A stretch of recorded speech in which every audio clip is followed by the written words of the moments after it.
Pendant la fête, on parle, on danse, mais également on échange. On échange dans le cadre toujours de cette célébration du 63e anniversaire de la République démocratique du Congo, pays de Patrice Emery Lumumba, Joseph Kasavubu, de Kimbangu, de tous ceux que vous connaissez qui ont marqué l'histoire de la République démocratique du Congo. Nous sommes dans le cadre de cette célébration, 63 ans après, ça se fait.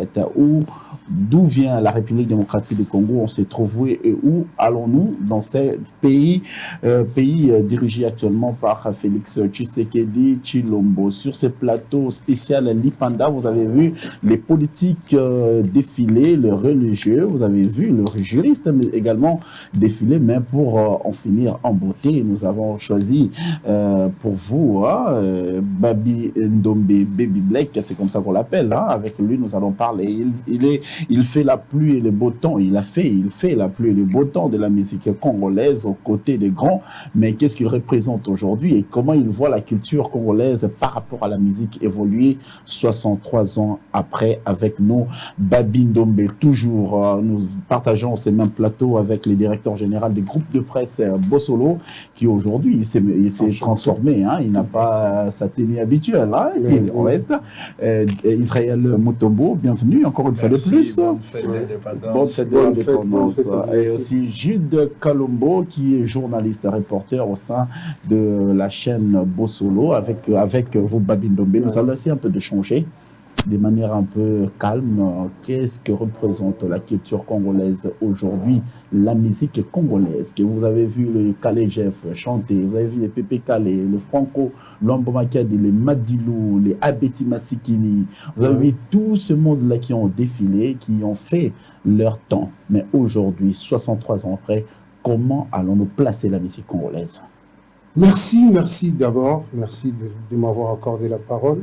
Et j'ai dit encore une fois merci à Bossolo TV ainsi que son géniteur, l'humble monsieur que j'appelle Israël Mutombo, avec sa manière de travailler avec ses agents.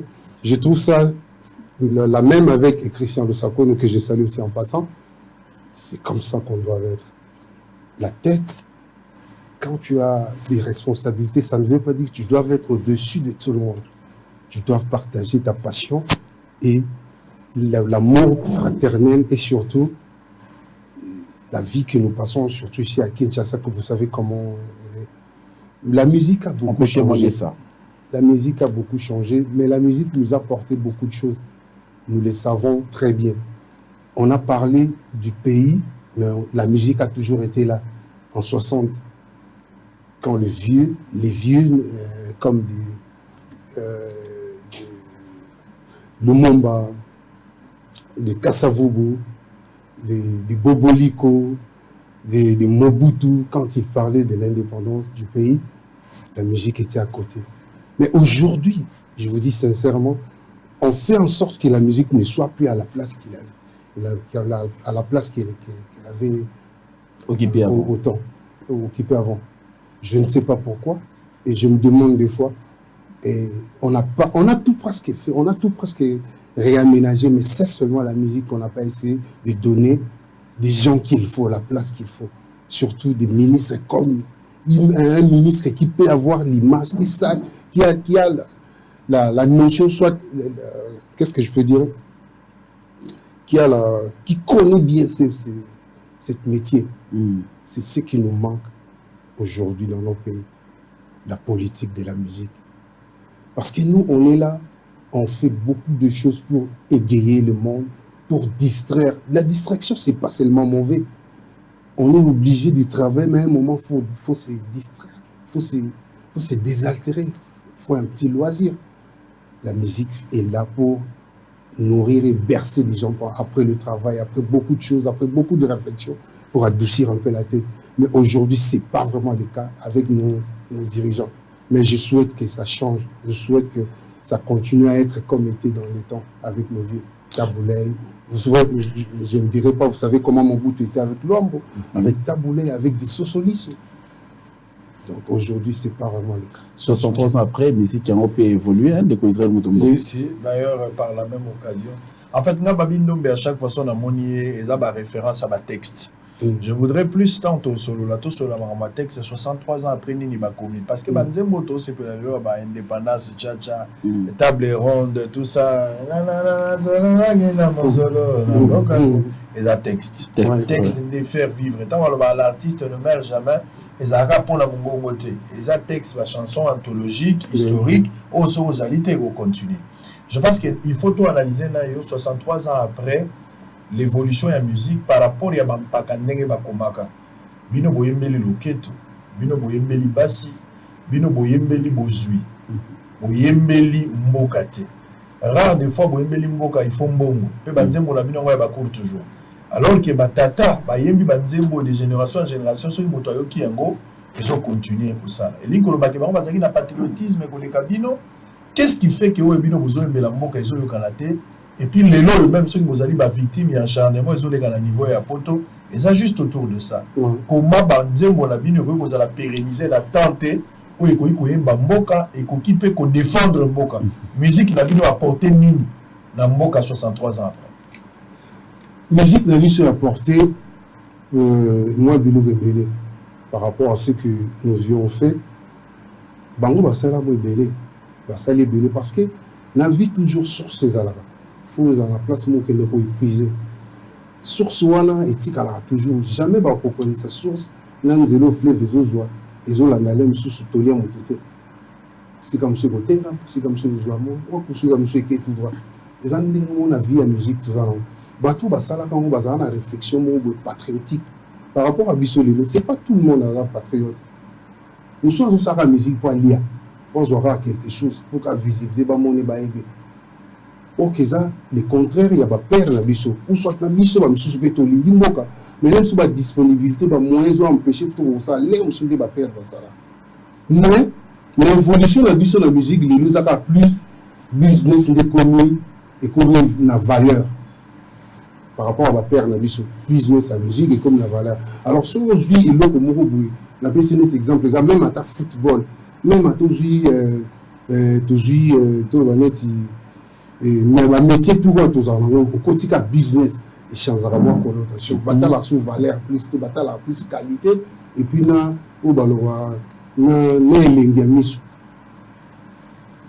parce que ba père même sur ça la musique ba otala les lots toujours ba ekende parce que musique est tambola et traversera ba continent traversera ba nation zo qui musique parce que les musiques mo to go chama kolote biso tuyé n'a pas grand chose mais pour fortifier business à musique.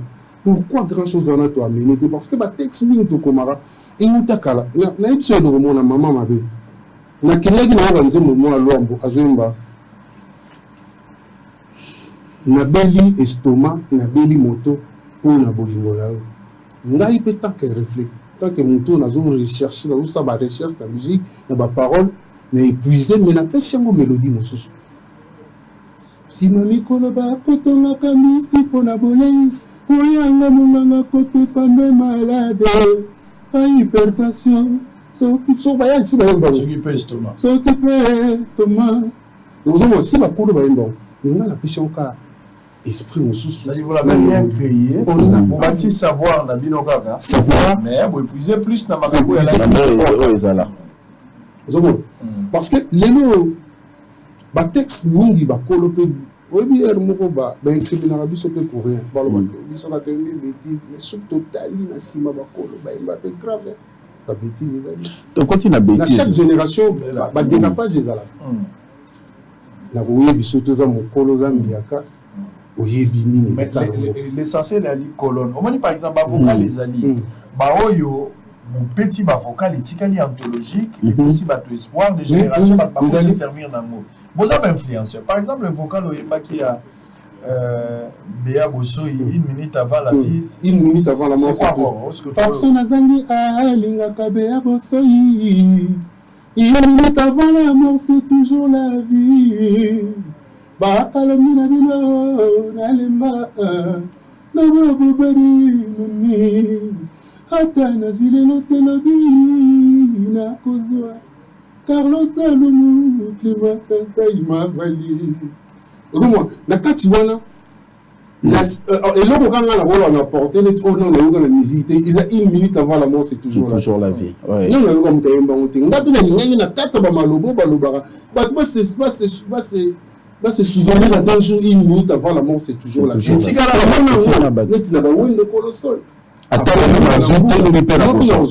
Bon, mais moi, tant qu'à on est inspiration par Veba et Lokan. Attends, on a 1 minute avant la mort, c'est toujours la vie. Tout le monde vient de Maemba. Ami, Mondele, ceux qui ont le moins d'amboka n'est pauvre. Ceux qui ont la biche de péché, le coup, à fois à directeur, fois à directeur financier, des rages. Jamais le monde là où tu m'boka n'est pas même sous assistant ou assistante. Non. To côté ça, ma complexe, mon boulot. Et ça dit que même ma complexe, tout même la culture. Ok, culture c'est identité à battre.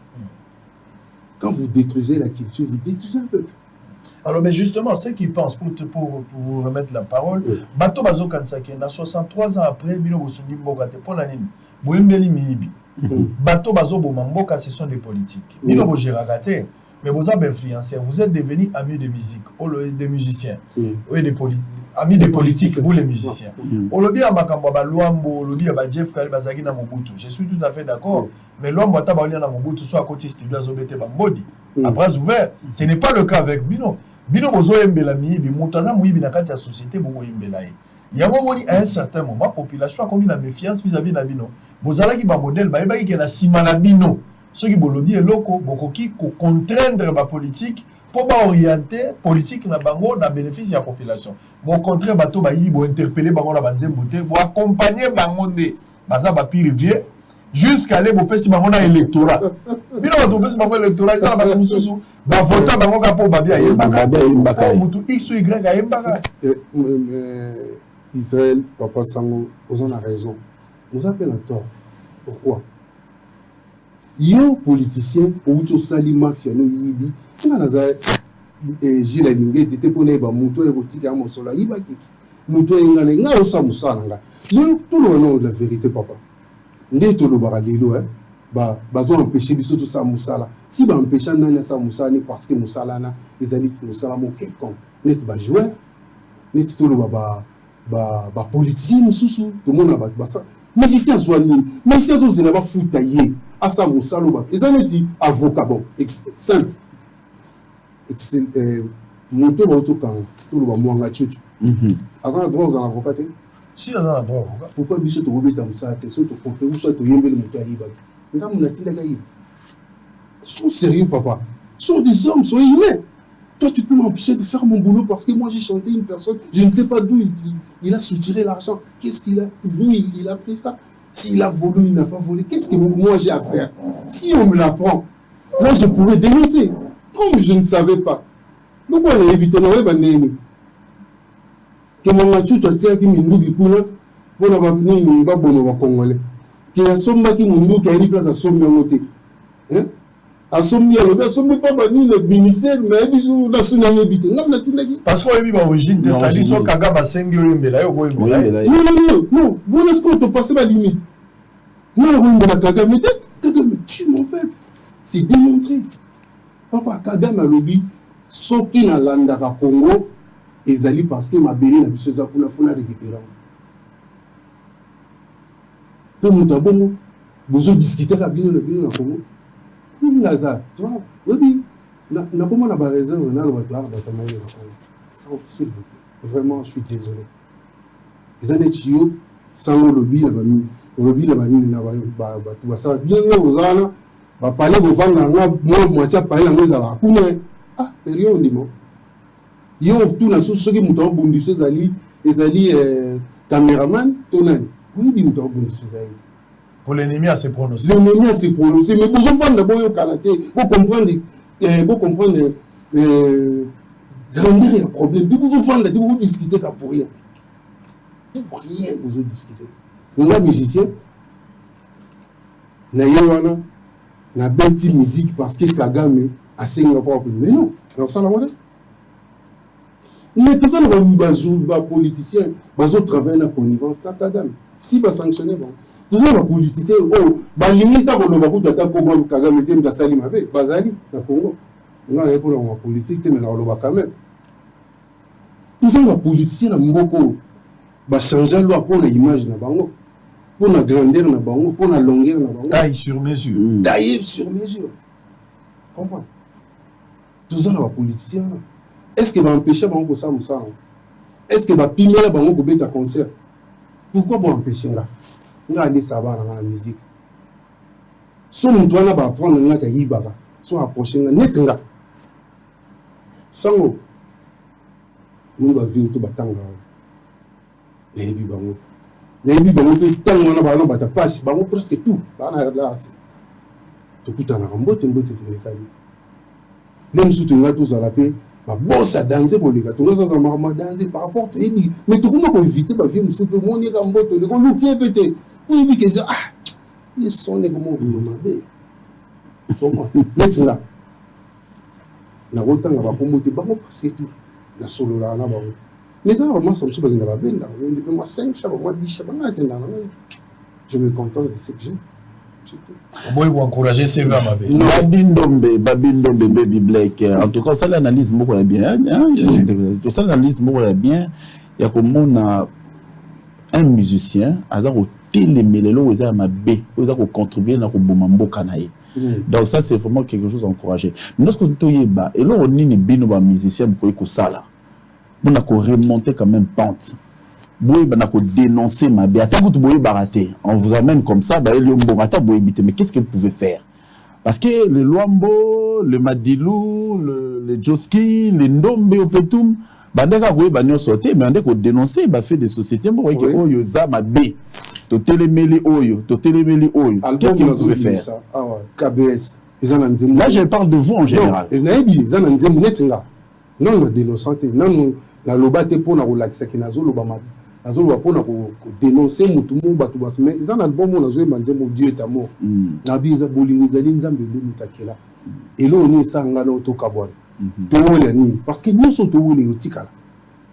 Papa Bemba Saolo na Kenda, atika tout. Bato ba nyokola wate, tu oga pe ba muswana, ba ko kenti la justice. Est-ce que tu comprends le Elowana? Mobutu maréchal disait atika tout. Ba kunde na moi Dimitri, moi parler moi Dimitri. Est-ce que vous réfléchir ti? Nazo na sous. Est-ce que tu as na batama élément na mboko? Bato ba batangi.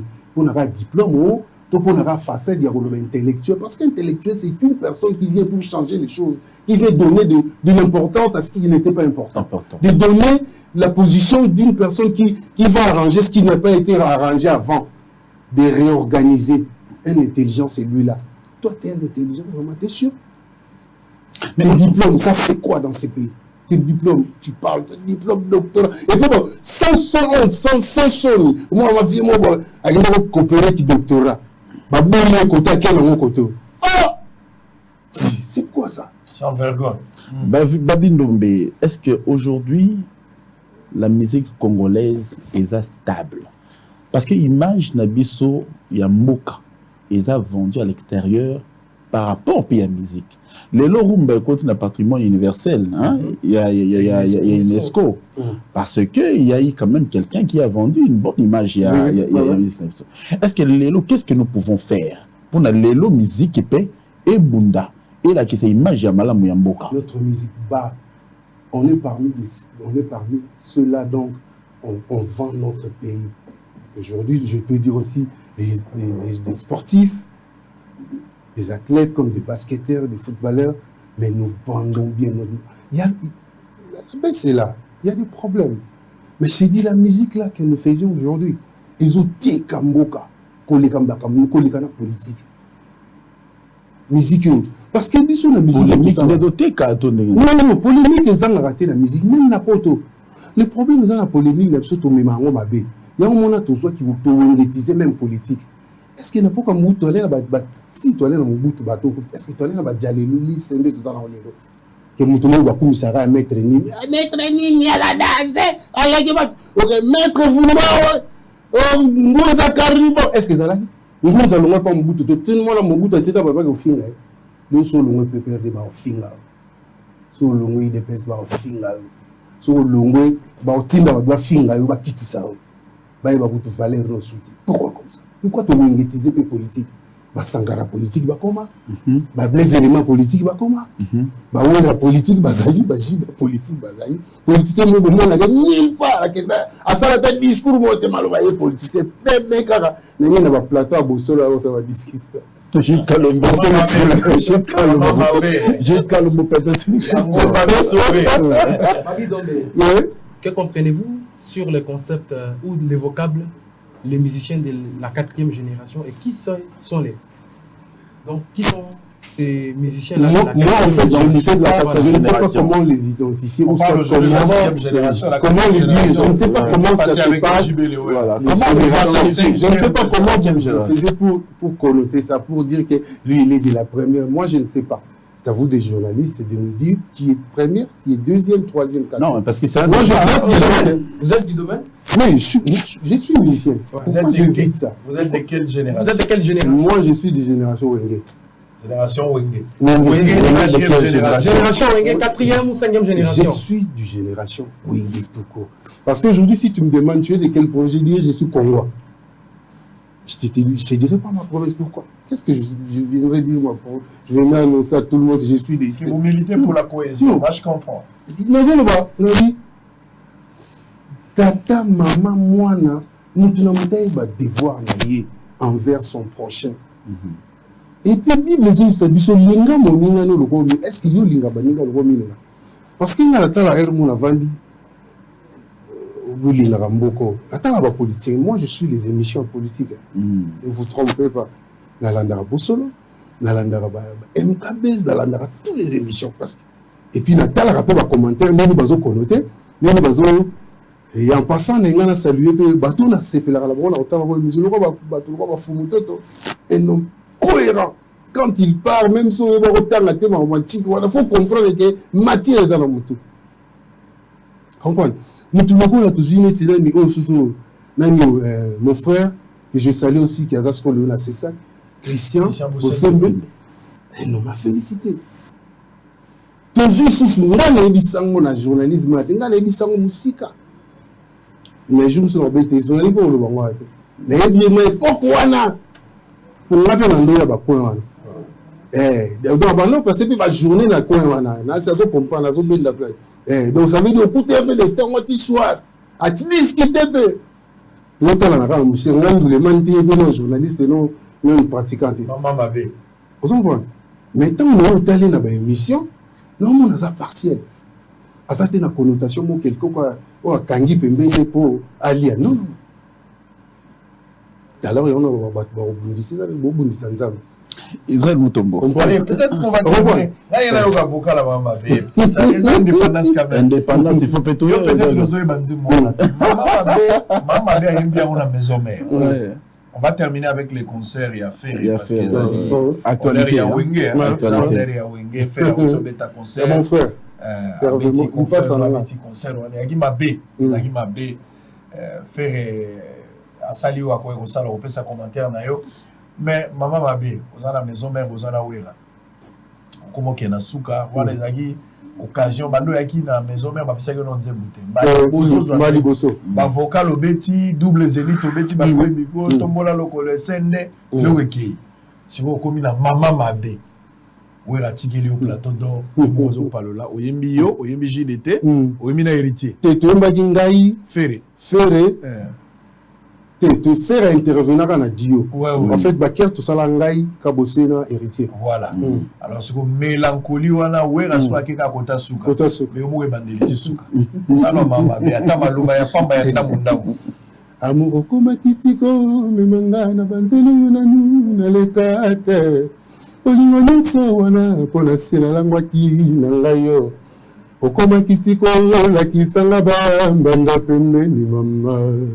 Nakoma kananga zoba liberté bazwa kana boloko ata soki mabekwe lekimingai olanga liberté na bolinga na ne biango te mino kute kangalo lemo na kati ya boloko na ye kasi pesa ka liberté kasi yanga na zwita Baïsa me fino Stéphane Bloqué Freddy Kwanza Nazite.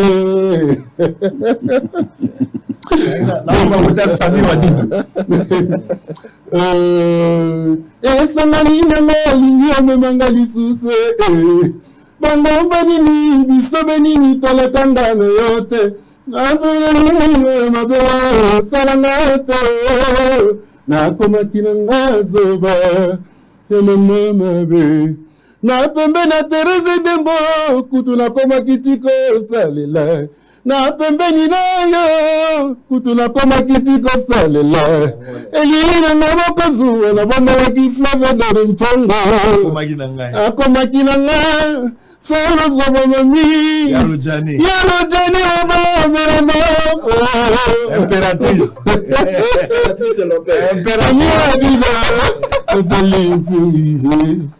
en fait, paralysie mamaï. Ah mais là c'est qui intervient encore, c'est héritier je crois. Non, ça c'est toujours lui. La vigilance.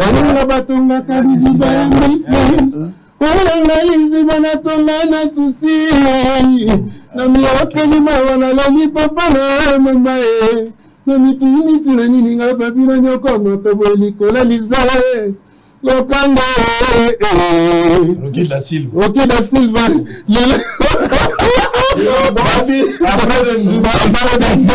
C'était avec un grand plaisir que nous avons partagé ce plateau spécial Lipanda, 63 ans de l'indépendance de la République démocratique du Congo. Pour ajouter peut-être un mot de la fin pour se séparer. Je dirais seulement bonne fête à tous. Merci.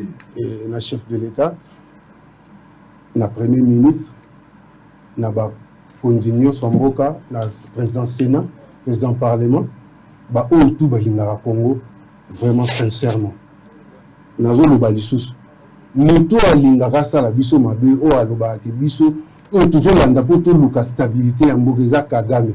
Alors kondi tout bolé politicien opposa boye moto nini ko attaquer bien. Vous changer direction te vous attaquer n'importe qui. Non, tout ça la cible moko za wana Kagame. Faut attaquer, faut tout ça la tout que atika ko appuyer M23 pour la biso tout bande connexion est ou baza place nazali nazo senga kimia pe nzambe za na kati na bango. Et puis pour na baksamolo muke nazana nouvelle moko naza aux familles anglaises touché en ce moment. Mon neveu Andreas Chimanga na Canada, si ba na Canada ba yebi, il se fait depuis le 24 a disparu. Azomona na témoin na grande sœur Nangai Chantal Dombe. Na papa ni placé Chimanga, azalaki un ancien directeur financier OVD. Na ministre za na collège azokoma et que nyonso bakomona nyonso bakozala na tana vision na ce qui nous nzamba permettre na bosolo bakotiela bino mwa photo na ya vie de recherche wala. Et puis nous demandons à notre Seigneur le Tout-Puissant, c'est lui qui donne la grâce, c'est lui qui est le Dieu des faveurs, c'est lui qui voit, le Dieu de mon pasteur l'apôtre Leba Danyama, docteur qui est à Salabiso grâce qui est retrouvé notre neveu Azon Hassan et Sof. Et puis pour la ressource ça, Nazoïb Sabato, nous sommes la bonne musique. Je viens de recevoir mes matériels, instruments dans les Komaki. Dans un bon moment, ça fait longtemps. Instruments et Komaki. Autant on a besoin à louer matériel, on a besoin à événement de matériel, on a les dispo. Numéro ils ont 090 36 480 24. Et pour terminer, je souhaite bonne fête à Anthony Baiki, na Real Bati Ndila, Bozobalana, lobby le premier, na New Jersey, les États-Unis. Et puis le mois prochain, je serai avec vous. Merci pour l'invitation. En tout cas, chacun a eu sa part dans ces spéciales Lipanda 63 ans d'anniversaire de la République démocratique du Congo sur TV. Moi, ça m'a Hervé Gola faire batterie. Voilà. Plaisir à toi. Plaisir à toi. Et ça a été parce que faire une tabette à faire représenter vraiment Wengi en ce moment-là. Donc, place aux alliés. Force à toi, nous n'engaille et Nzamba Batela, Bantela Bana et que carrière me continue. Nous n'avons pas disciple à Yembi. Ça y est, on y va. Wana Zama Kila va champion. Wana Ton disciple à Yembi. Donc ton disciple va tu nous va ton disciple, mais pour Yemba des problèmes. Voilà. Alors, faire rigoler. Batterie ni massa, des bonnes choses à toi. Yembi ça va créer Katika Dima, Jolie Kinsala, Stéphane Boké, tous les staff Baby Black. tout coutanage. Mercredi, à partir de 12h, bateau, tout va recruter. Chant, danse et puis guitare. Voilà, qui sont tout rendus. C'est la fête, 63 ans, c'est la fête sur Bossolo Télévision. Vous nous avez suivis sur le canal 349 à Canal+, mais également sur YouTube, Facebook. C'était une tranche spéciale Lipanda que la télévision vous a donné, vous a offerte pour que vous puissiez comprendre un peu qu'est-ce que la République démocratique du Congo représente 63 ans après. C'était pour nous un grand plaisir, un grand privilège de partager ces plateaux avec Israël Mutombo, qui est le directeur général de ces groupes de presse Bossolo, mais également avec Jude Kalombo. Mais également, nous disons très sincèrement merci à tous les invités qui ont défilé sur cette tribune. L'équipe technique tenue par la main de maître Précieux Mouyoko, Elidia Diondunda, Joël Sampungu, il est toujours à la manette, sans oublier Platini Louvoilou, je vois également Hervé Kayembe, sans oublier à la rédaction Ordinolas Mobala, Ben Israël, mais également tout le monde s'est mis à contribution pour que cette journée soit une réussite totale sur Bossolo TV. L'information et l'actualité continuent chez nous. Au revoir.